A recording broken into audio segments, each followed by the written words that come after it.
It's the USF coming back at you like I never left. Without further ado, let's get right into the video. Before we start anything though, if you're not subscribed to USF gang, go ahead and subscribe, go ahead and leave a like, comment your opinion below, turn on post notifications so you know every time I got some content for you. Let's get right into this thing. So we're gonna begin with Buffalo versus Baltimore. A little quick tidbit. I did forget my pick for the Falcons and Eagles game, and I'm very disappointed in that, but we just gonna keep this thing rolling. We got the Sunday games, we got the Monday games, so let's get into this. So Baltimore versus Buffalo. Between these two, I have Baltimore winning simply because Joe Flacco has a fire lit under him. I feel like this game, he's gonna have to prove it week one out the gate, because if there's any sign of slack within him, then you already know Lamar back there, he probably gonna back them up. But this Ravens team is way too talented to lose to a Nathan Peterman-led Buffalo Bills-led team.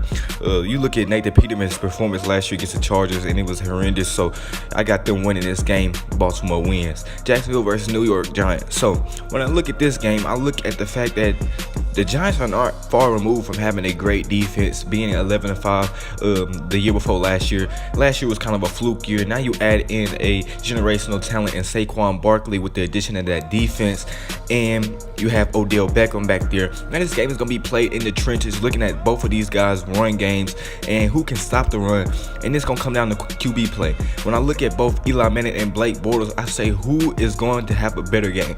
And when I look at these two guys, I feel like Eli has the more experience going against these type defenses and whatnot. So I'm going to give the edge to Eli week one.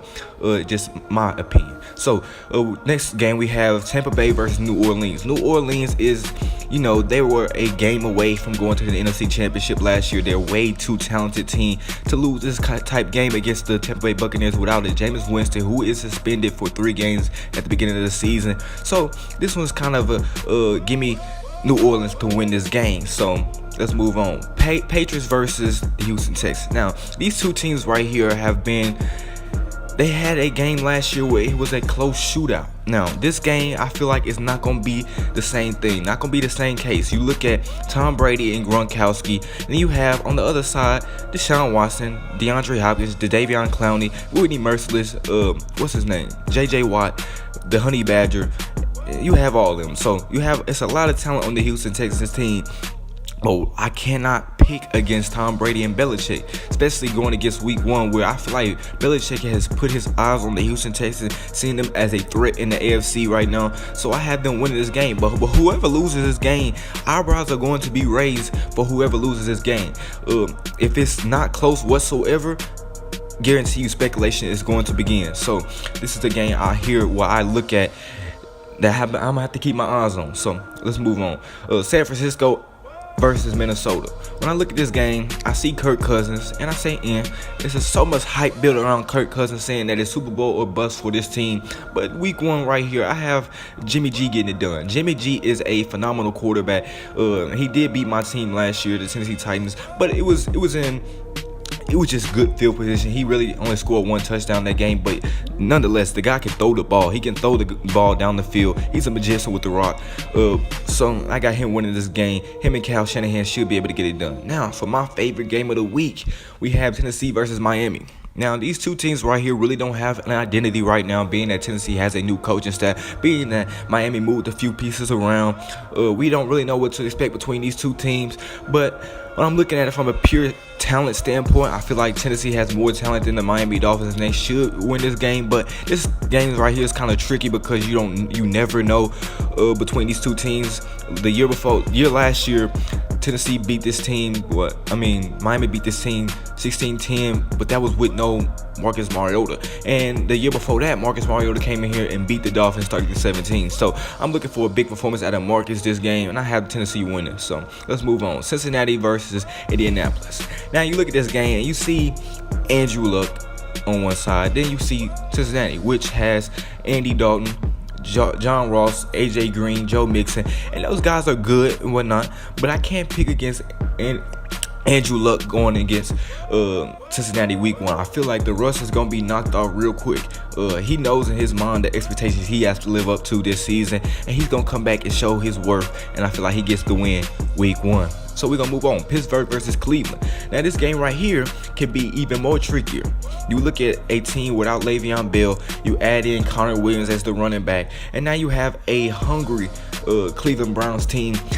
And it's gonna be tough for me to say this, but I do have Cleveland winning this game simply because it's at the dog pound, and they're a very physical team, especially defensively, run stopping team. So if Big Ben's gonna have to throw that ball the whole game, I'ma just have to go with the Cleveland Browns this game. So I got Cleveland winning.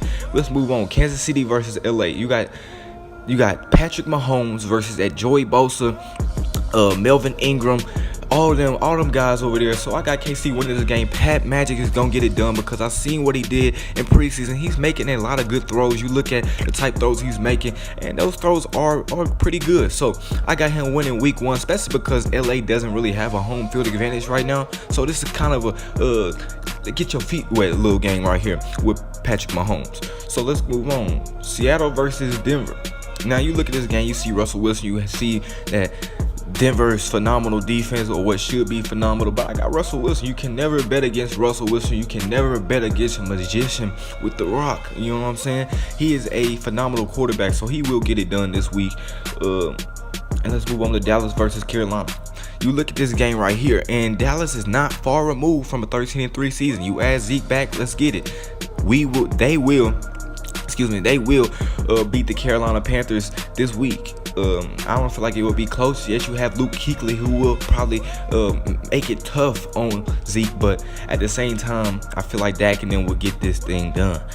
So let's move on. Washington versus Arizona. Now, Arizona is one of the teams I have predicted to be one of the best in the NFC this year, and they will probably be with the addition of Steve Wilks, who were a team last year who were 8-8 with a sorry quarterback, and that defense right there kind of carried them. Now you add back in their best, one of the best running backs in the league coming back, and now you add in a coaching staff, and you add in competent QB play with Sam Bradford and Josh Rosen. So when you look at that, I just say that this team can win games if they can get it done. So I got them winning week 1 against Washington. Chicago versus Green Bay. Now you look at the fact that you have Khalil Mack and that defense down there, and then you have Aaron Rodgers. But now I'm looking at it like this. You look at Aaron Rodgers, he's not losing week 1. It's just too everything is set up for him to win, especially being in Lambeau. But I feel like next time these two teams play, this game is going to be tougher than people think going into that week. So we got the New York Jets versus the Detroit Lions. And you look at this game, and I feel like the New York Jets is going to be decent this year. You add Sam Darnold in there, and you add in the Avery Williamson linebacker you have, and then you add in the fact that Jamal Adams is very hungry on the defensive side of the ball. The defense is going to be very stout. It's going to be very good. They did beat the Jacksonville Jaguars last year, so that's just something I'm looking at, and I'm saying that's a good sign in my opinion. Now you add a QB in the mix, who I feel like is probably one of the best QBs in this draft, in the past draft. So they will get the win week 1. And then you look at the final game of the weekend, which being the Rams versus the Oakland Raiders. And the Rams are a way too talented team to lose to Oakland week 1, especially with Todd Gurley and all of them, you know, the defenses they have. So this game is going to be very, very, it's going to be very important for the Rams to come out here and win this game. And I have them winning this game this weekend. So overall, if you like this video, go ahead and leave a like, subscribe, comment your opinion below, and I'm out. Sheesh.